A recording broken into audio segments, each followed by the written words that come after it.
My name is Lane Pittner. I am the OptiFlow Business Unit Manager for Crane Engineering. There has been unprecedented growth in the wipes market over the past year, and the biggest challenge manufacturers are facing right now is the struggle to keep up with demand. As converting lines get bigger and faster, they consume a lot more fluid.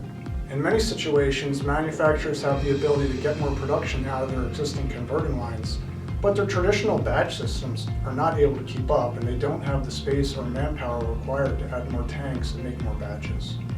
With an inline blend system, batches of fluid are still mixed in a traditional batch tank, but since the main ingredient in many fluid recipes is water, batches can be produced in a highly concentrated form and diluted with water using an inline blend system. An inline blend system can offer several advantages over batch processing. System capacity can be increased without adding any additional tanks. Tanks are expensive and they take up a lot of room. One tank is able to supply a converting line for a much longer period of time, which means less cleaning in between batches and less time for operators to make new batches.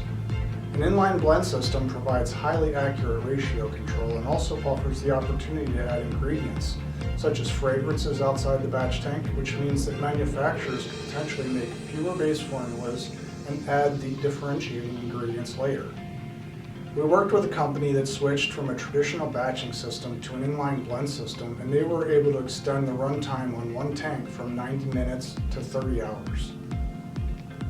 If someone is interested in increasing their production capabilities with an inline blend process, I would recommend that they do some research on companies that have experience with these systems and reach out to discuss their specific requirements.